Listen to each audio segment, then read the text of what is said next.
Okay, to recap, we've talked about how have to know who you are. You got to know your priorities, what your vision of who you are. You have to have a vision for that, and you have to have your mission. And that in everything that you say yes to, you're saying no to something else. And so when you say no to something, you're saying yes to something else. And you need to pray about it and just ask God to help you to say yes and no to the right things, the things that are your priority, your vision, and your mission. We're going to talk about some practicalities. Right now, we're going to talk about what or who are you leaving out, and then there'll be some announcements, and we'll go right into talking about God. But as you look at your day and you start thinking about all the people that want something from you, or that you want to give something to, who are those people? Let's kind of make a list. Who in your life wants something? Husband? Boss? Children? Friends? Siblings? Who? Pets? How about parents? I have a mom who, whenever I manage to call, I call her at least once a week. When I call her, you must be driving home from work. It's the only time that you ever bother with me. She goes to my church. We greet together. I'm not at my church very often. We go to church and people go, oh, isn't it nice? You and your daughter greeting. She says, yeah, it's the only time I get to see her. Little guilt there. Mom. Church family. Neighbors. Our list gets pretty long, doesn't it? And so what are the things that we have to do in our life? We never really listed those. We talked about priorities, but what are the demands on your life? What are the things that you have to balance?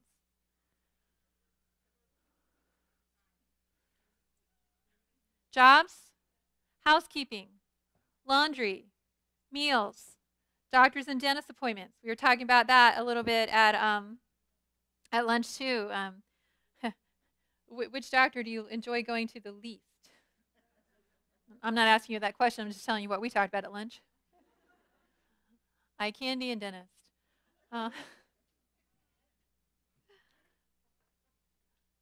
Exercise? Is that another role that you play? Or that you want to play, or wish you could play, or think you should play? There's a lot of demands, okay? And so your schedule gets really, really busy. What are the things that when life gets really, really busy, what are the things that get bumped from your schedule? Does work get bumped from your schedule? Okay? Okay, so work doesn't get bumped from your schedule. What does get bumped from your schedule? When we're really busy and you don't have time for everything and something's got to go, what goes from your schedule? Sleep? Don't get enough sleep? What else? Exercise? Eating? Those all have something in common. Eating, sleeping, exercise. What do they all have in common? They're for yourself. Do you find that other relationships get bumped from your schedule many times? All these people that you care about, family and friends and all of those things, they get bumped from your schedule. I want you to take a look at your priorities again. Okay, look at your priority list that you wrote down. How does that stack up to your priority? When something has to get cut from your schedule, how does it match up with your priorities? Are you keeping the things in your schedule, saying yes to the things in your schedule that are important to you? Or are those the things that are getting cut? Nobody mentioned that one of the things that happens when you get really busy is you stop spending time with God. You don't get enough sleep, so you don't get up early in the morning to spend that time with God if you're a morning person. Or you're so tired at night and you're so busy and you think, I get one more project done. And you just run out of time and you realize you got to the whole end of the day and you rush through the day and you never hung out with God. You realize that you got to the end of the day and you never had a decent conversation with your husband. That the only thing that you really said to your kids was, did you get your homework done? Sit up straight at the table. You know that mother song that we saw a little earlier. And no real conversations. And when you stop to really think about it and you're really, really busy, when was the last time you talked to your best friend or good friends? Do you know what I'm saying? Sometimes the things that we say are most important to us or who are most important to us are the very things that we let go of first. Because on your priority list, how many of you have listed God on your priority list? And how many of you, if we're really honest with each other, when we get really, really busy, time with God goes out the window? We want to. We really want to, but we just don't do it. And we don't take care of ourselves. And so we want to look at two different things today. And one are the people in our lives that we sometimes leave out. How do we make time for them? How do we live that priority that my husband and my kids, my friends, they are priority? How do we do that? And it goes back to what we talked about this morning about saying yes and no. Number one, we need to create schedules for ourselves that have margin in them. Do you know what I'm talking about? A piece of paper has a margin. I mean, I know that we mostly use computers and iPads and all that kind of stuff these days, and so we don't really recognize a piece of paper so much. You know, they're not even teaching cursive writing in schools anymore because we don't write, we type, we do everything through text and email and all that, and so writing is going to be a lost art form, you know? But a piece of paper always has a margin down the side of it, you know, ruled paper. And what is that margin for? It's for writing in those things that you forgot. And we pack our lives so full that we have no margin in our lives. And so when something happens, somebody drives 10 miles an hour in front of us, it throws off the entire day, and we're lost, and we'll never catch up because we've got too much stuff. So one of the things that we can do in order to make sure that we have time for the things that are important, the people that are important for us, is to have a schedule that has margin. Make sure that there's margin in every day, that we have not scheduled ourselves so tight that we don't have room for anything else. I want to be able to, when my friend Kathleen gets a break from work and says, hey, it's been a really crazy day, I need a friend to talk to, would you mind meeting me halfway? We both work in Reading, but we both work on opposite sides of Reading. Will you meet me halfway? We'll meet at Nino's, this little Italian pizza place. I've never had the pizza there, but you know, I had a salad this last time that we met this week. Will you meet me there? I want to be able to say yes, I will. But that requires that when I schedule my time, I leave time for those kinds of things. The bonus is if those kind of unexpected things don't pop up, I have extra time. I'm not feeling so rushed and so hurried. So leave room. Schedule it in. Schedule in time for your friends. I have 2 standing lunch appointments every single month with friends. I know that the second Thursday and the fourth Thursday at 12:30, I have lunch. In fact, the second Thursday at 12:30, I always have lunch at Ruby Tuesdays at the mall in the same booth. I show up, and we only go once a month, but there's 3 of us, and we meet there for lunch, and the guy at the door says, "You're meeting 2 friends?" We get put in this booth. This waitress always has this station, and she comes up and she says, "Are you the iced tea or the hot tea?" to me. You know, now I always order something different because I like change, but she always knows what my friends are going to order. At Ruby Tuesdays, you get the salad bar with the 3 sides, and my one friend always wants 2 sides of broccoli, very well cooked. Cooked beyond recognition is what she wants. And then a mac and cheese. My other friend, I mean, it's amazing to hear her order because she wants this, but she wants it this way, without this, with this, and like that. And it's just like, well, I'll just have this. You know, I'm not hard to please. Include it. Schedule it in. Put it on your calendar. You want a date with your husband? My husband and I try to have a date night at least once a week these days. Schedule it in your calendar. Write it down. Put it in your iPad. Whatever it is that you use, schedule in time. And then when someone calls you and says, "Hey, what are you doing on Thursday night?" you can say, "Oh, I'm sorry, I have an appointment already." You don't have to tell them that the appointment is to read Gigi, God's Little Princess, to your granddaughter. You can just say, "I have an appointment." You don't have to make a lot of excuses. You don't have to be guilty. You are living your priorities. It's important to remember. So leave time in your schedule. Include people in what you do. You know, a lot of my friends, I was joking with this table earlier because they're all friends of Jane's, and I said, if you were in Pennsylvania and you were a friend of mine, you wouldn't be sitting here, you'd be working. Because my friends work with me in ministry. I call them up. Next year, when you have Marquita Kleindens, she was a friend. I called her up. Hey, Marquita, how do you feel about speaking? You have such a relationship with God. I'd like for you to speak at our fall women's retreat. And she was like, really? You got to be kidding. Part of what I want to be about is giving other women the opportunity to develop their gifts. I am very proud that Marquita is speaking all over the country now, and that when she talked to Jane, Jane said, it was you that she talked to? She said, oh, well, Tamyra is the one that got me started. I didn't even remember that. I remembered that I invited her. My friend Denise Reinwald, she's an amazing speaker, a passionate woman. And she'll tell you, well, she got me started. She called me up. She said, I've heard about you. I think you could speak. And she said, I don't think I could. And I said, well, let's give it a try. And she said, but I'm not sure if I want to. And I said, but I heard that this book, Hind's Feet on High Places, made a huge impact on your life. Could you do a seminar for me? Just a seminar. That's all I'm asking. Now she's asked all over the place to come and speak. And she is passionate about God's daughters. And one of the really cool things is that she and I are getting to speak together. We both read a book called Captivating by John and Stacey Eldridge that changed our lives. A couple years ago, we went out to hear Stacey Eldridge at a Captivating weekend. It was amazing, and we decided we wanted to do this ourselves. And so now we get to speak together. We are different as day and night in our presenting style. Denise writes out all of her talk. She has done research for weeks and months ahead of time. I finished mine on the plane on the way here.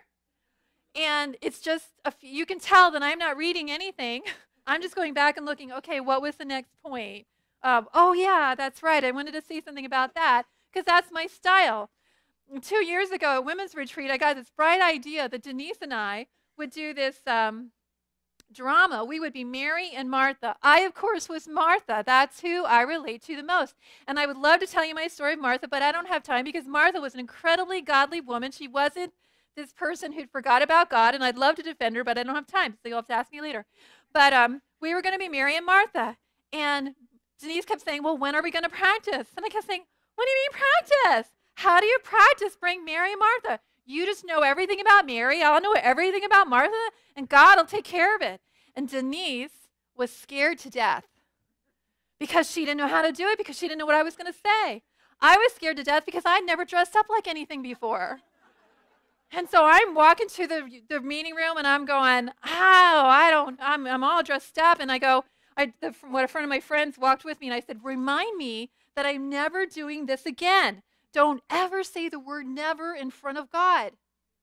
Because God just loves to go, really? Never? Well, let's see about that. And so we walked in, and we did Mary and Martha. We were portraying Mary and Martha. We knew where we were starting. We knew where we were landing. We knew kind of how we were physically going to get there, but we didn't really know what we were going to say. And it was amazing. You could hear a pin drop in the room. When we finished, you could hear people suddenly start to breathe again. Denise and I, to this day, cannot talk about that presentation. It was so overwhelming for both of us that God was so there, we can't even talk about it. So another way to make sure that you're having time is to do things with them, to include them in what you're doing. I include people all the time. I know that one of the things that Zachary is the most afraid of is that I'm going to ask Sarah to help with my princess tea. And he's going to say, now I'm going to lose her to my mom, because she's going to be wanting to help my mom with the princess tea. But include people, schedule it in. Okay, so I'm going to need some help because I needed a table, but that one's really big, and I really don't want to drag it up on the platform. So I need some people. I need some volunteers. It looks like I need maybe a dozen. So if you could just, like a dozen people come up here and just take a cup. Thank you, thank you, thank you.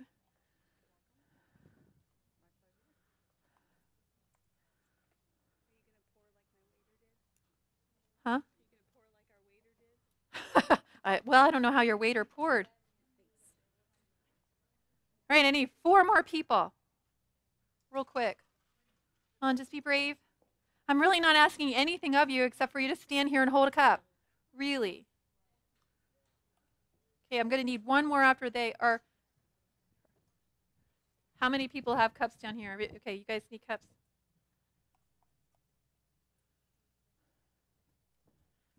All right, everybody move this way so we're the length of the platform. All right, my bossy choleric side is turning out. I'm choleric saying, okay, this picture is you. All right, this picture is you. And so your husband wants some time of you. Sorry. And then your kids want some time of you. And you have a couple of kids. We'll just say 2 for the sake of it. I've met a lot of you that have 8, 10, 12 people in your family. We're just going to say 2 because that's just too exhausting to go any further. And then you've got your mom who's guilting you. And you've got your boss. And you've got people like Jane at church. And then you've got, who else do you have in your life? You have your grandparents. And then you've got your girlfriend. And, most of us have more than one girlfriend, so you have more than one girlfriend. And then, your son's school wants you to volunteer, so you have your son's school. Here. Nobody's going to drink this water, so it's okay. And you have, your local community. They need people to volunteer. They're always asking for people. And then your neighbors need you, and there's other people that need you, and now what? Now what? Because you know what? They're all going to drink this all up. Don't, because I put my hands on a lot of your ice. They're all going to drink this up, and you're going to have to start right back here tomorrow, this afternoon. Do you know what I'm saying? I don't have anything else to give. Have you ever felt like that? Thank you so much. You could just put your cups down. Just put them where I won't knock them over, or else it'll be a disaster.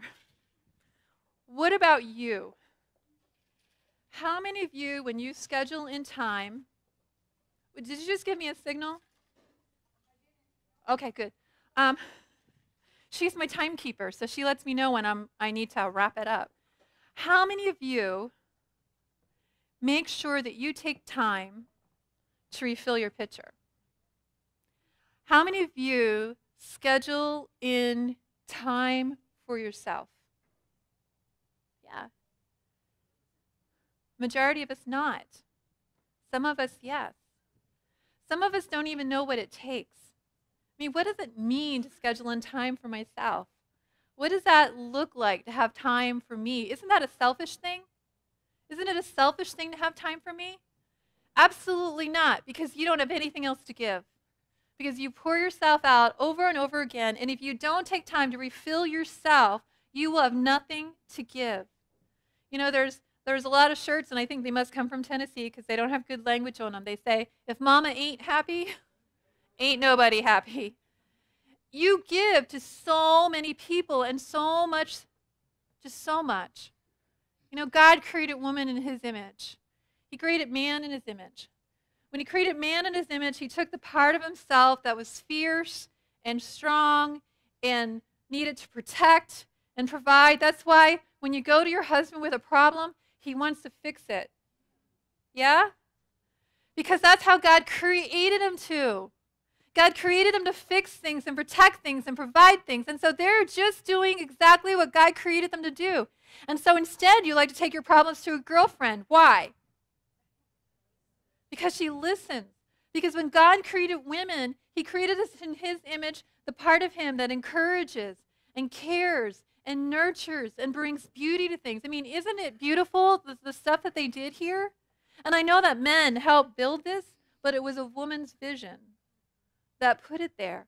Because when we're created in God's image, he created us different, And so he created us to nurture and care, but you can only care so much without feeling depleted. And that's what I really want to focus on. I mean, we need to include time for people. We need to schedule them in. We need to, make sure our lives have enough margin that we can have the time that we need for other people, but you need time for you. You need to do the things that take care of you. Because if you don't, you have nothing left to give. And so what does that look like? What does it look like to you? What are the things that you do for yourself that replenish you? And I'm really actually asking that question. A massage. That sounds nice, doesn't it?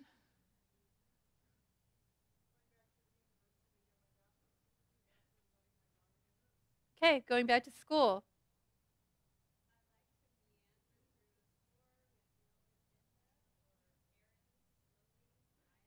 Isn't that nice to be able to go out for a day? And yes, you have to do errands and stuff, but you don't have to rush and you don't have a time schedule and you just get to go.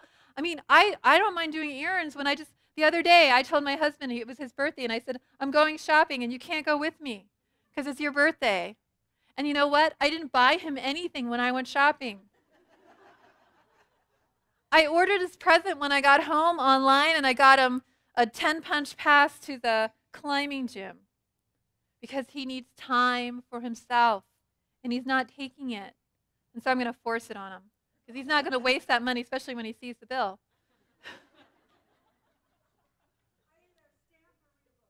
Stamp or read a book. Horseback riding and skiing. Lay on your bed and listen to music. Music has a way of soothing our soul, doesn't it?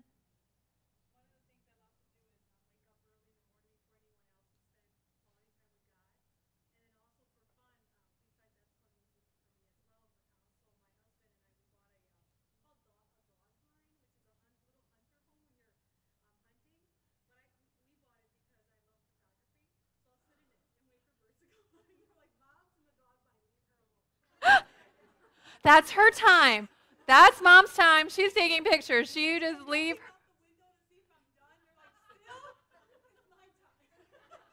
Good for you. Becky? Do you like what? Supper in the bathtub. I don't think I've ever done supper in the bathtub. I've done a bowl of ice cream in the bathtub with bubbles and music and candles. Not for a really long time, but I have.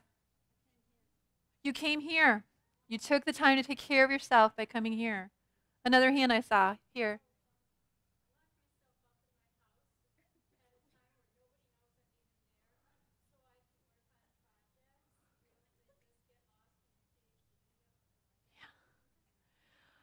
Just being home by yourself is just a treasure, isn't it? My husband is home all the time now. And so I bribe people. Can you call my husband up and ask him to go out and do something? Because I just want an hour to myself at home.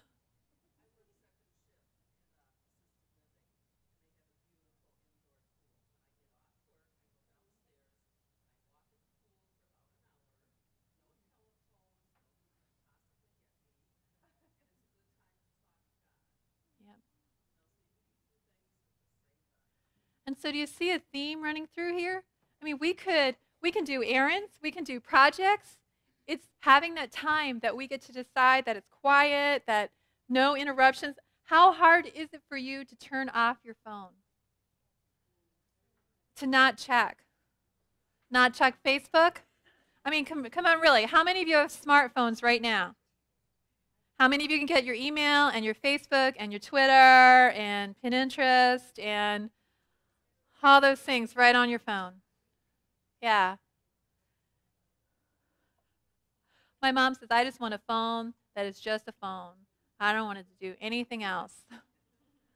I've got a phone and an iPad with me now. My iPad is not got internet, so I only have it when there's Wi-Fi available, so I'm safe there. But, you know, they require us at work to have smartphones so they can follow us everywhere. Friday, before I boarded the plane to come here, I had to wait till a certain time, and I knew it was going to be close from when I was going to board. But at 12 o'clock, I had to send out a statement that we needed to make because of crisis communications, part of my job. I had to send out a statement. And so I'm sitting in the airport waiting for 12 o'clock and hoping that 12 o'clock comes before we start boarding so I have a better chance of making sure I got that email out. Had it all ready to go, so all I had to do is hit send. But to turn that off and to have quiet time. One of my friends said, I don't envy you having to travel all day on Friday. I said, I'm looking forward to it because I'll be by myself. I can do what I need to do. It means taking time. It doesn't mean that it's going to be unproductive time. For me, some of the ways that I replenish myself is I spend time with God. That time in the morning when everybody else is sleeping, I cherish that time. I love that time. I have a chair we've just put in a new picture window, so it's just all this glass, and I sit there and I can see the sun coming up. I can't see the sun. The sun's on the other side of the house, but I can see the colors, coming across the sky. And I sit there in my rocking chair, and I have my cup of tea sometimes, and my time with God, and I've got my journal, and it's just quiet, and it's time with God. That recenters me. It reminds me of what's important. For me, exercise used to be a real chore, but in these last couple of years, it has become a thing that has helped to replenish me, re-nurture me. I have learned, like I told you before, I'm not a runner.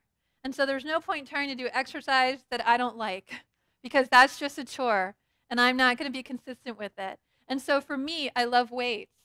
I love feeling strong, and so I love doing free weights. I hired a trainer 2 years ago, and the trainer helped me learn how to do free weights. And that's something that I enjoy. And so I'm not going to the gym anymore, but I went out and I bought some heavier free weights because I needed something a little heavier than what we had at home. That's my time.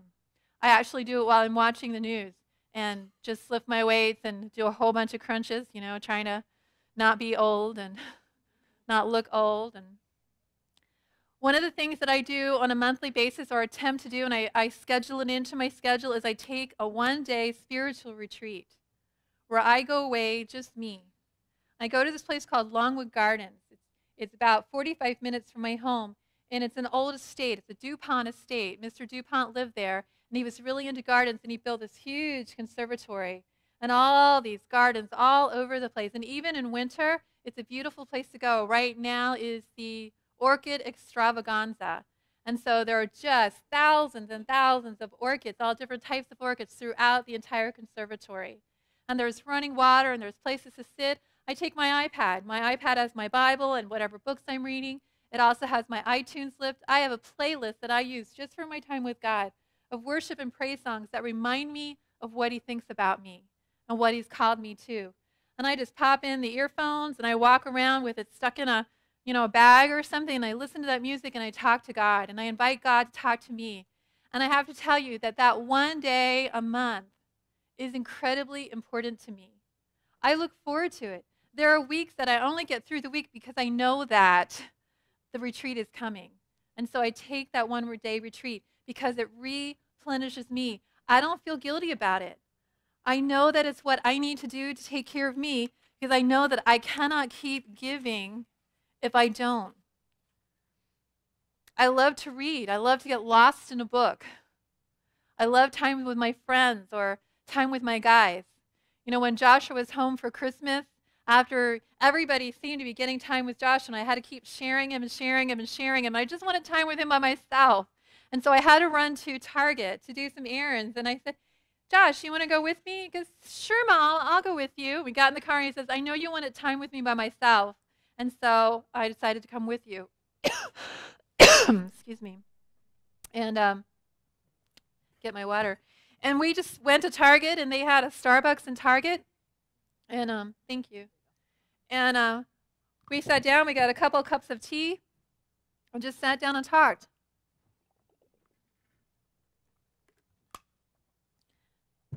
That replenishes my spirit. That helps me feel good about my relationship with my son. Taking that time. I want to give you permission to do that. You need to realize how important it is to take care of you, to do the things that are important to you. I mean, look at it. When we just said that when we get really busy, the things that go out the window are our time with God, our sleep, our exercise, eating healthy, eating right, just eating, period. Then you have nothing to give.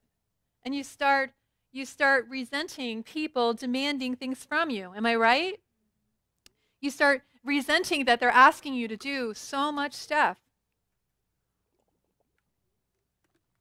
I know that I am a really busy person. People come to my office and they tell me that all the time. I can't believe all the things that you're juggling. I can't believe all the things that you're doing. I'll put down something that I'm doing, and one of my friends, one person on Facebook, she's my friend, but I don't know who she is. And the curse of Facebook, right? And she'll always say, you need to slow down. You need to stop doing so much. And for me, my life will always be busy because that's me. That's my personality. That's my energy level. If I was just sitting around, I'd be bored to death. I've got to be doing stuff. But I got to make sure that it's the stuff that's important, and I've got to make sure that I don't let it take over my life, that I take care of me. And I've learned to do that. It's important. You need to realize how important it is. You need to schedule it in. You see, we always make time for the things that are truly important to us, but we will never find time. There's a difference. You will always make time for the things that are important, but you will never find time because our lives are so busy. So you have to make the time. You have to schedule the time. I know that I'm going to get up in the morning and I'm going to hang out with God for a while. And I know that if I get up a little late and something's got to give, it's not going to be that time. That if I have to go into work late, I'm going to go into work late. And I have the ability to do that because I'm salary and I work so much. I can do that. And I know not everybody can. But I'm going to make that time with God a priority somehow. We're going to talk about what that looks like in the next session. You need to include it. You need to schedule it. You need to plan for it. And you need to say no to other things in order to accomplish it so that you can say yes to taking care of you so that you have what it takes to fill the other cups that people are asking you to fill. I want you to think about this question. I've lost my timekeeper. Okay. What? Okay. I'm just a little, I want to make sure that I stay there. I want to ask you, I want you to think about this question. If God could, we're going to discuss this since we have time. If God could plan your day, if He could plan your day, what would He put in it? How would He schedule your day? If you just went to Him and you said, God, I'm hanging out with you all day today, what do you want me to do? What would He put in your day? Realistically speaking, say we're back in the Garden of Eden and God is walking and talking with us and we're just going to hang out with God all day today. What would He put in your schedule? What would He? Prayer. Okay, we'd be talking to Him. What else would God include in your schedule? Food. God will want you to take care of yourself by nourishing yourself. What else? Beauty. I'm sorry, what? That He would want to show me something beautiful. Kind of like the old stop and smell the roses thing. You know, God creates these amazing sunrises, and some of you are not morning people. You'll never see them. I remember a pastor friend of mine, we were at a meeting, and he had to be at this, the pastors had to, it was a late training event, and he had to, all the pastors had to be earlier than everybody else. He had to be at this meeting, I don't know, 6 or 7 in the morning, and he came in, and he went, so, this is what 6 a.m. looks like. You know, so he'd never seen a sunrise before. God wants you to see beauty, that's right. Do you ever stop and think about that? Do you ever look for the beauty during the day? Do you get to the end of the day and you say, I never took time for it? It's true. God would want you to see the beauty in the day. What else would God want for your day? Relationship with?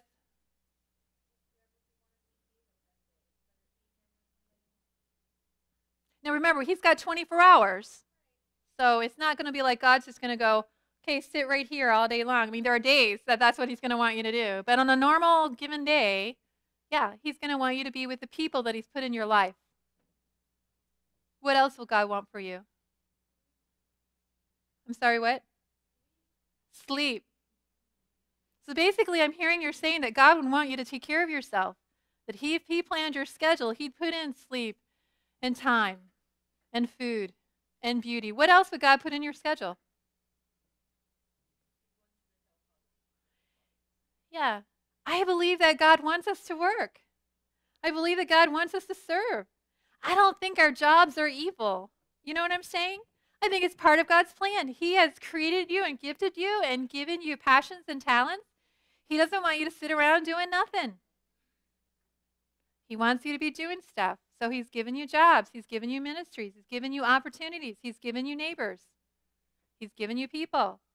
I think that would be a part of His plan for your day. What else? Time to sing? Did you say sing or think? Sing. Do you sing? Do you take the time to sing? Do you take the time to laugh? Do you take the time to be still? Be still and know that I am God. Would God want you rushing all day long from the time you got up to the time you sat down? Would he schedule in breaks? Time for you to sit and think. You know, as a coach, part of my job is to get people to think about what their goals are. I'm coaching a pastor right now, and he asked me to coach him on time management. I thought it was kind of funny. You know, I'm getting asked to come here and speak on this, and then he calls me. I coached him a few years ago on some other things, and he said, I need you to coach me again on time management, getting time in order. I'm like, Lord, why are you bringing this topic to me all of a sudden? This is, you know, I like to go and speak to ladies, but I would much rather have come and talked to you about Mary and Martha, about the lady with the issue of blood, and with my whole spiel that I do for spiritual retreats. That's really, I would love to do that. I have a talk about chocolate. I bring a big, huge bowl of, well, I wouldn't have been able to bring it, but I would have gotten it somehow, a big, huge thing of chocolate that I talk about. Makes you curious, doesn't it? And so when Jane said about time, I was just like, really, time? And then this pastor called, and we were talking. We had a coaching call on the way here, and he said, you know, I need to get my life balanced. You know, I need to know how much time is right for this or that. Part of my job when I get on the phone with him is to say, so how's it going? And we had some goals. How'd that go? Well, one of his goals was to track his time for a week. He used an application. I found an app for him, and he had to track his time of how he spent his whole day. It would be an interesting interesting trial for any of us to do. How do you spend your time? It would be really interesting. And he found it really interesting. He said, I didn't realize. He said, I actually was spending more time doing things that I thought I wasn't spending enough time at and stuff like that. And part of my thing is to say, so you did this exercise. What'd you think about it? What'd you learn from it? Don't you think that God wants to do those things? Don't you think that God wants us to slow down long enough, excuse me, so that he can say to us, the stuff that you've just been walking through, what have you learned about? What have you learned about yourself through this? What have you learned about me? Because remember, with God, it's not about getting the end thing accomplished. It's about knowing him. It's about experiencing him. And so what's important to him is that you've learned the lessons that he wants you to learn. Is that you've experienced him in the ways that he wants you to experience him. And he needs us to step back sometimes and go, so that's what this was about. Or wow, this is what I learned. I love journaling. I'm a writer. I love journaling. And journaling is one thing I don't do on my iPad. Someone gave me, you can get it for free, but they actually paid for a little bit more service, Penzu Post. It's an online journaling. She thought that maybe I would really love, being able to journal typing because I can type so much faster than I can write. But I have to admit, I still like handwriting. And my journals are letters to God. And it's something that I do on a regular basis. I got up this morning and I was journaling to God. And it's something that I carry my journal with me. I talk honestly with God. And it gives me that opportunity to reflect on what has happened the day before. Because I always do it in the morning. So what happened the day before? What can I thank God for yesterday? What am I learning in my life? What am I being convicted of? And so it's important in our lives that we take that time, to replenish ourselves, that we fill the pitcher, because there's so many demands. There's so many people that are wanting a part of us. And we could keep pouring and pouring and pouring and pouring. But if you don't take the time to refill, you have nothing to give, and what you do won't be done with excellence. Do you know what I'm saying? I'm kind of trying to drive home this point and make it a couple of times because I don't want you to forget it. Because I really believe that we do the things that are important to us, and taking care of ourselves isn't important to us. And there may be a lot of reasons why it's not. You may not love yourself very much. You may love a lot of other people and take care of a lot of other people, But when it comes to looking at you in the mirror, I talk to a lot of teens. And I remember one time I was doing this thing at a church school. It was their slumber party, and they asked me to come in and talk. I was talking about beauty. And I had these mirrors, and I had brought stickers and things, scrapbooking things for them to decorate the mirrors with. And I talked about when you look in the mirror, when you get up in the morning and you look in the mirror, what do you say? What do you see? Psalms 139, the psalmist said, I am fearfully and wonderfully made, and this I well know. And I asked the girls, how many of you got up this morning and you looked in the mirror and went, I am fearfully and wonderfully made, this I well know. And the teacher said, sometimes I look in the mirror and I go, I am fearful. But ladies, we have a hard time loving ourselves. We look in the mirror and we see the gray and the wrinkles and the extra pounds. We look at our to-do list, and instead of seeing what we've accomplished, we see the things that we didn't get done. And we feel like failures. And we feel like that we will never be enough. And sometimes it's just crazy. I think I will never be quiet enough. I will always talk too much. And then there are situations where I think I'll never be outgoing enough. It's kind of like, well, wait, which do you want, Tam? So we feel like we're never going to be enough, and then we feel like we're way too much, and we live there where the enemy accuses us. And when we don't take time for ourselves to replenish ourselves, that's all we hear. And we never truly believe and embrace that we are the beloved. I love John, the disciple John. When he writes, he always refers to himself as the one whom Jesus loves.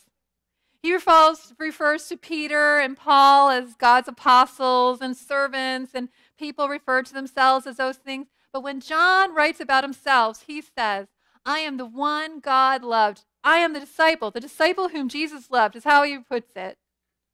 And I don't think that it's because Jesus loved John more than anybody else. I think it's because John learned that that's who he was. He learned to take that as his identity. Instead of walking up and saying, hi, I'm John, I'm the apostle. Or, hi, I'm John, I'm one of the sons of thunder. He learned to say, I am John, the disciple whom Jesus loved. If you identified yourself as that, how would it change your life? I am Tamyra Horst. I am the one that Jesus loves, that Jesus delights in. He rejoices over me with singing. God has a song that he sings about me, and the angels say, he's singing about Tammy again. He's a God that loves me so much that he just bursts out in singing. He says that I am his delight. He writes in Psalms that he's enthralled by my beauty. And he says it about you. And when you start believing it, you start realizing how important it is that you take time for yourself. When you start realizing what you bring to the table is so important and so needed in this world, you take care of yourself so that you can do the best job of giving it. We live in a love story set in a battle. You are an important player. You are a main character. Without you, somebody is not going to come to know Jesus the way that they should. Without you, some child is never going to have anybody hug them or compliment them. Without you, you fill in the blank. What is your role? What has God called you to do? Without you, a piece of it is missing. But you can't fully be you unless you take time to take care of you. And I hope that this doesn't come across as a scolding. It's not. It's permission giving. It's saying that it's important. For too many years, I kept giving and giving and giving. I have held every role in the church, I think. Well, I was never a deacon or an elder, or I taught every level of Sabbath school. I've served on every committee, every board, and you get worn out. I've taken care of 1,000,000 people because I felt like that was my job. And I grew up believing that there was nobody to take care of me and that I didn't deserve to be taken care of. But if God could plan my day, God would ensure that I took care of me by doing those things that replenish my soul and my spirit. And I'm encouraging you to do the same. Let's pray. Gracious Father, thank you so much for loving us.